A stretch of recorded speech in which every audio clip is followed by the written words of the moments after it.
아무도 찾지 않습니다. 라는 말은 어느 날 갑자기 생긴 문장이 아니었습니다. 그는 67살이 되었고 하루의 시작은 언제나 조용했습니다. 알람은 울리지 않았고 전화도 울리지 않았습니다. 창밖에서는 출근 시간에 소음이 흘렀지만 그의 집안은 그 소리와는 무관한 세계처럼 고요했습니다. 그는 눈을 뜨자마자 핸드폰을 확인했습니다. 밤새 쌓인 메시지는 없었고 부재중 전화도 없었습니다. 누군가의 이름을 찾으려 스크롤을 내리다 멈췄고 그제야 스스로에게 말했습니다. 아무도 나를 찾지 않는 하루가 또 시작됐구나. 젊은 시절 그는 회사에서 이름으로 불리던 사람이었습니다. 회의실에서는 그의 의견을 기다리는 사람들이 있었고 복도에서는 안부를 묻는 목소리가 오갔습니다. 그의 하루는 늘 누군가의 요청으로 채워졌고 그 요청에 응답하는 것이 자신의 역할이라고 믿었습니다. 그러나 은퇴라는 단어는 그 모든 관계를 한꺼번에 끊어내는 문장처럼 찾아왔습니다. 정리 인사를 하고 책상을 비우던 날 그는 잠시 자유를 생각했습니다. 이제는 쉬어도 된다고, 이제는 나를 위한 시간을 가져도 된다고. 하지만 그 자유는 생각보다 빨리 정막으로 변했습니다. 그의 하루는 아침 식탁에서부터 고립을 드러냈습니다. 혼자 차린 밥상 앞에서 그는 숟가락을 들고 한참을 멈췄습니다. 누군가와 마주 앉아 이야기를 나누던 시간이 사라지자 식사는 기능만 남은 행위가 되었습니다. 텔레비전을 켜두고 소리를 채워보았지만 그 소리는 벽에 부딪혀 다시 돌아오는 메아리 같았습니다. 그는 외출을 결심했지만 갈 곳을 정하는 데 오랜 시간이 걸렸습니다. 목적이 없는 외출은 생각보다 무거웠습니다.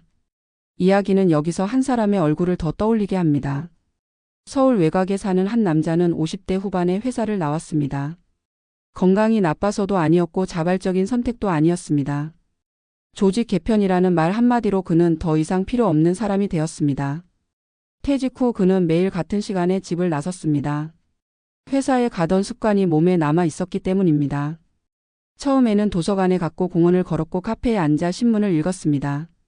그러나 그곳에서도 그는 대화의 중심이 되지 못했습니다. 아는 얼굴이 없었고 그를 부르는 이름도 없었습니다. 몇 달이 지나자 그는 집 밖으로 나가는 횟수 자체가 줄어들었습니다. 그는 말했습니다. 사람은 이를 잊는 순간 관계도 함께 잊는 것 같다고. 67살의 그는 그 말을 매일 체감하며 살고 있었습니다.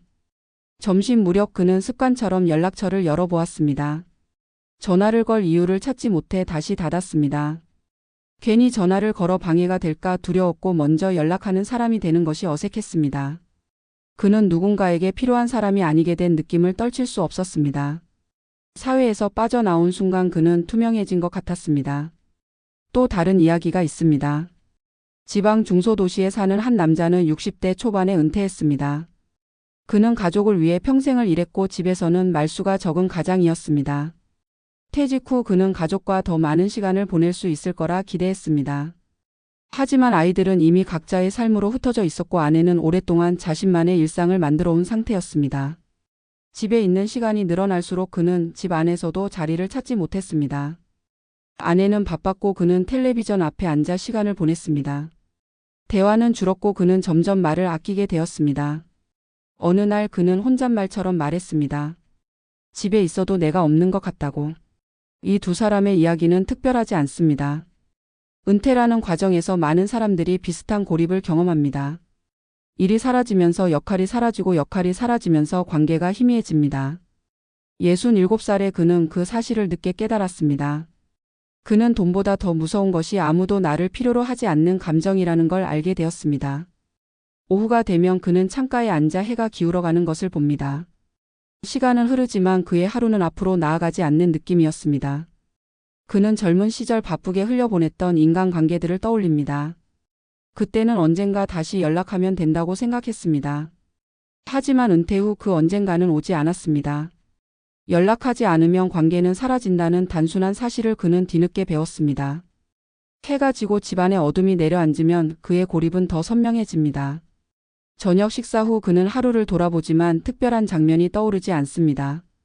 누군가와 나눈 대화도 없고 기억에 남을 사건도 없습니다. 그는 잠자리에 들기 전 다시 한번 핸드폰을 확인합니다. 여전히 아무도 찾지 않습니다.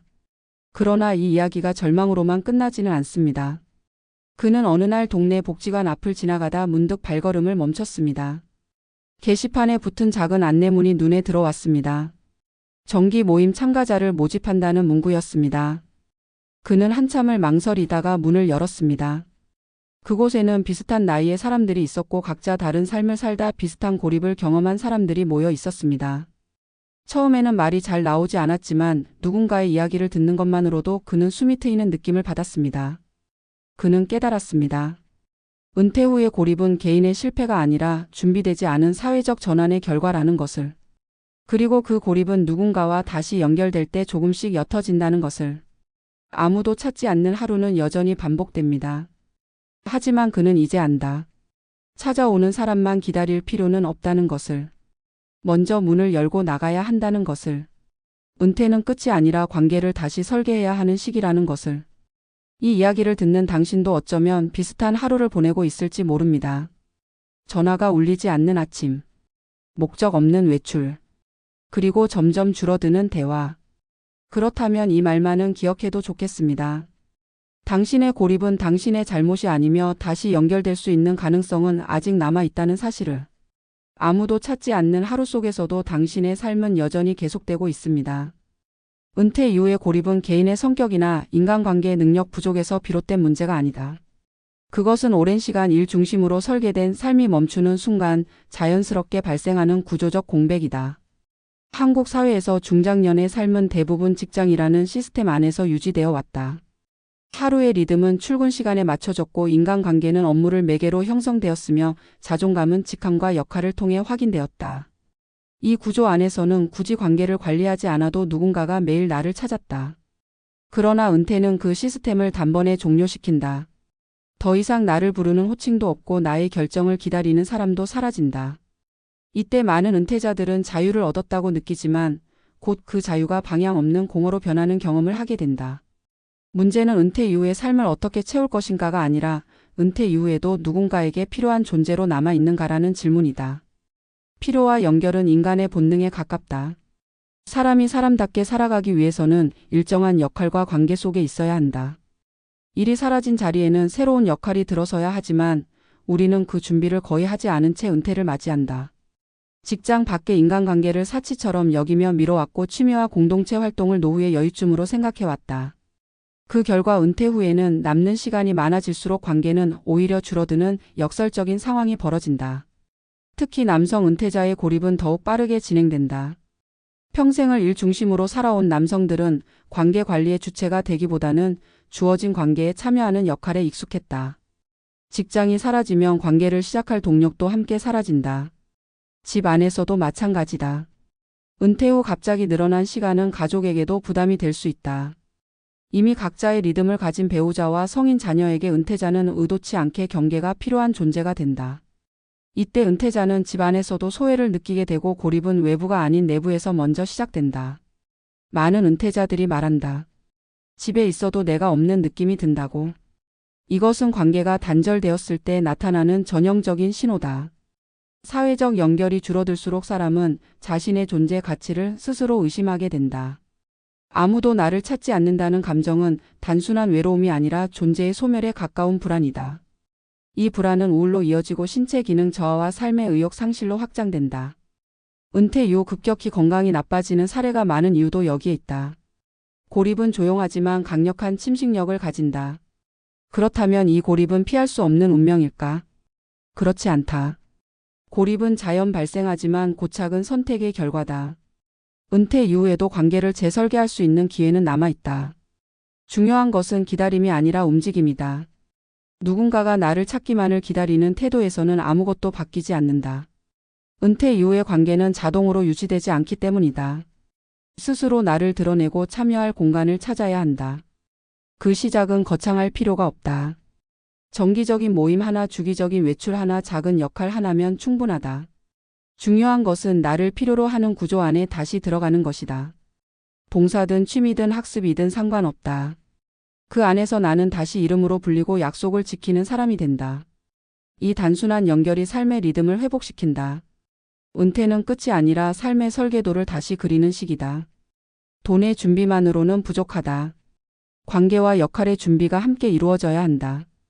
은퇴 이후의 삶에서 가장 중요한 자산은 통장이 아니라 연결이다. 누군가와 약속이 있고 내가 빠지면 빈자리가 생기는 구조 안에 있을 때 사람은 늙지 않는다. 아무도 찾지 않는 하루는 누구에게나 올 수 있다. 그러나 그 하루가 인생의 전부가 되게 할 필요는 없다. 은퇴는 고립의 시작이 아니라 관계를 다시 선택할 수 있는 마지막 기회일지도 모른다. 이 글을 읽는 당신이 만약 비슷한 정막 속에 있다면 기억하길 바란다. 먼저 손을 내미는 순간 삶은 다시 응답하기 시작한다. 당신의 하루는 아직 끝나지 않았다.